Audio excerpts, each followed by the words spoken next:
अस्सलाम वालेकुम फ्रेंड्स। आप देख रहे हैं मेरा यूट्यूब चैनल कॉन्सेप्चुअल नॉलेज और मैं हूं आपका होस्ट मोहम्मद अजमल। फ्रेंड्स, आज हम जो मैथ्स का टॉपिक पढ़ने जा रहे हैं उसका नाम है सेट्स। ये सेट्स स्कूल लेवल पर, कॉलेज लेवल पर और यूनिवर्सिटी लेवल में भी पढ़ाया जाता है। आज जो हम सेट्स के टॉपिक्स कवर करेंगे इस लेक्चर में वो है सेट्स का इंट्रोडक्शन, सेट के अंदर जो वेल डिफाइंड और डिस्टिंक्ट ऑब्जेक्ट्स होते हैं उनके बारे में जानेंगे और सेट्स की कुछ एग्जांपल्स देखेंगे। फ्रेंड्स, सेट का टॉपिक स्टार्ट करने से पहले मैं आपसे कुछ सवाल पूछना चाहूँगा। क्या सेट का वर्ड आपने अपनी ज़िंदगी में कहीं यूज़ किया होगा? तो बिल्कुल किया होगा। सेट जो है आप अपनी ज़िंदगी में कहीं ना कहीं आप इस्तेमाल करते होंगे। फॉर एग्ज़ाम्पल, आपको अपनी क्लास का कोर्स लेना है तो आप स्टेशनरी शॉप पर गए, आपने कहा कि मुझे 10th क्लास का बुक्स का सेट दे दें, तो वो आपको 10 क्लास के बुक का एक सेट दे देगा, ठीक है, जिसमें इंग्लिश, उर्दू, इस्लामियात तमाम बुक्स शामिल होंगी, ठीक है। उसके अलावा अब मैं आपसे पूछूँ, अगर आप किसी से मिलते हैं तो आप कहते हैं, फॉर एग्ज़ाम्पल आप अपने किसी फ्रेंड से मिल रहे हैं तो आप कहते हैं क्या हाल चाल है, तो वो कहता है सब सेट है। तो ये थी कुछ रियल लाइफ एग्जांपल जो आप सेट यूज़ करते हैं अपने लाइफ में, सेट का वर्ड यूज़ करते हैं। अब मैथ में सेट का क्या मीनिंग है, आज हम उसके बारे में जानेंगे। इंट्रोडक्शन स्टार्ट करते हैं। A set is a collection of well defined and distinct objects. Set जो है वो कलेक्शन है किसकी? वेल डिफाइंड की ऑब्जेक्ट्स की और डिस्टिंक्ट ऑब्जेक्ट्स की। मतलब सेट जो है वो वेल डिफाइंड और डिस्टिंक्ट ऑब्जेक्ट्स का कलेक्शन होती है। अब यहाँ पर कुछ एग्जाम्पल दी हुई हैं, set of books, set of vowel letters, set of solar system. आप ये पिक्चर्स में देख सकते हैं कि ये सेट ऑफ बुक्स है, ये बहुत सारी बुक्स हैं और ये एक ही रिप्रेजेंट कर रही है कि किसी ऑब्जेक्ट को, तो ये सेट बन गया। अब ए ई आई ओ यू ये वर्ड्स हैं, ये किसको रिप्रेजेंट कर रहे हैं? वोवेल को, तो हम कह सकते हैं ये सेट ऑफ वोवेल लेटर्स हैं।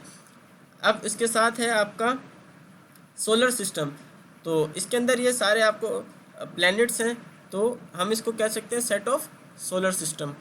अब हम ऑब्जेक्ट्स क्या होते हैं उसके बारे में जानेंगे। तो ऑब्जेक्ट्स बेसिकली वो होते हैं जो सेट के मेंबर्स होते हैं। जो ऑब्जेक्ट्स होते हैं सेट के अंदर वो उसको हम मेंबर्स भी कह सकते हैं और एलिमेंट्स ऑफ द सेट भी कह सकते हैं।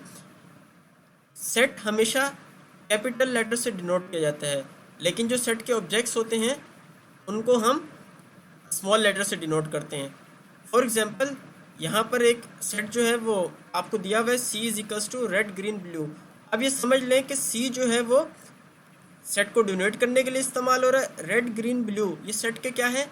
एलिमेंट्स हैं और इनको ऑब्जेक्ट्स भी कहते हैं।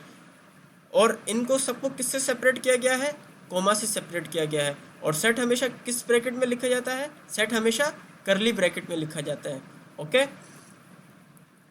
अब हम जानते हैं वेल डिफाइंड ऑब्जेक्ट्स क्या होते हैं।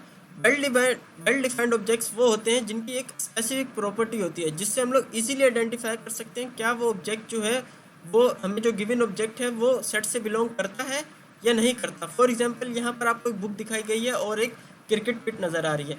अब अगर मैं आपसे कहूँ कि क्या बुक जो है वो क्रिकेट किट से बिलोंग करती है? नहीं, बिल्कुल भी नहीं। आपका जवाब होगा कि बुक जो है वो क्रिकेट किट से बिलोंग नहीं करती है। अब अगर मैं आपसे कहूँ कि ए ई आई ओ यू क्या ये वोवेल लेटर से बिलोंग करते हैं? तो आपका जवाब होगा यस, कि ए ई आई ओ यू वोवेल से बिलोंग करते हैं। तो वेल डिफाइंड ऑब्जेक्ट्स वो होते हैं जो स्पेसिफिक प्रॉपर्टी की होती है, जिनसे हम पहचान पाते हैं कि जो हमें ऑब्जेक्ट मिला है क्या वो जो गिवन सेट है उससे बिलोंग करता है या नहीं करता। अब हम आते हैं डिस्टिंक्ट ऑब्जेक्ट्स की तरफ। तो डिस्टिंक्ट ऑब्जेक्ट्स वो होते हैं, distinct object is one that is different from other objects in the set. Distinct objects वो होते हैं जो सेट के अंदर जो बाकी ऑब्जेक्ट्स हैं, जो आपको एक सेट मिला हुआ है उसके अंदर जो बाकी ऑब्जेक्ट्स हैं या बाकी एलिमेंट्स हैं वो उनसे मुख्तलिफ हो, और इसमें डिस्टिंक्ट ऑब्जेक्ट्स में रिपीटेशन ऑफ वर्ड्स नहीं होती। फॉर एग्जाम्पल, यहाँ पर आपको एग्जाम्पल दी हुई है, set of letters in the word Antarctica. अब एंटार्क्टिका एक कॉन्टिनेंट है। अब मैं इससे पूछूं, अब इसको मैं अगर सेट में लिखना चाह रहा हूँ तो सेट में हम इनको इस फॉर्म में लिखेंगे, ANTRCI। अब मैंने इनको इस फॉर्म में क्यों लिखा? मैंने बाकी जो एंटार्क्टिका में तो काफ़ी अल्फाज हैं, मैंने इनको इसमें क्यों लिखा? इसमें इस वजह से लिखा कि डिस्टिंक्ट ऑब्जेक्ट्स मतलब सेट जो वर्ड्स हैं उनकी रिपीटेशन नहीं होगी। तो अब आपने देखा एंटार्क्टिका में ए 3 दफ़ा आ रहा था तो आप उसको 1 टाइम लिखेंगे, एन एक टाइम आ रहा था आपने 1 दफ़ा लिखा, टी 2 टाइम्स आ रहा था आपने उसको 1 टाइम लिखा, इस तरह आर 1 टाइम आ रहा था आपने उसको 1 टाइम लिखा, सी 1 टाइम आ रहा था आपने उसको 1 टाइम। तो एंटार्क्टिका को हम जो है ANTRCI फॉर्म में लिखेंगे, नॉट इन एंटार्क्टिका, पूरा कंप्लीट नहीं लिखेंगे। ठीक है, अब मैं आपको दिखाना चाहता हूँ ये जो आज कुछ हमने जो पढ़ा, अब हम इसको थोड़ा प्रैक्टिकल वे में परफॉर्म करते हैं। फॉर एग्जाम्पल सबसे पहले मैंने आपको एक सेट बना लेते हैं, A = 1 2 3 4। ये क्या है, आपका एक सेट है। ठीक है, अब इसमें ये A जो है ये सेट को डिनोट करने के लिए इस्तेमाल हो रहा है। ये 1 2 3 4 जो है सेट के एलिमेंट्स कहलाएंगे। ठीक है, और सेट को हमेशा कर्ली ब्रैकेट्स में लिखा जाएगा। ठीक है, अब अगर मैं इसी A को यूँ लिखूँ 1 2 3 2 3 3, तो ये आपका सेट नहीं कहलाएगा। ये सेट क्यों नहीं कहलाएगा, क्योंकि इसके अंदर 3 जो है वो 2 टाइम्स रिपीट हो रहा है। तो हमने सेट की जो प्रॉपर्टी पढ़ी, सेट की जो डेफिनेशन पढ़ी, उसमें क्या था कि सेट जो है वो कलेक्शन होता है वेल डिफाइंड और डिस्टिंक्ट ऑब्जेक्ट्स का।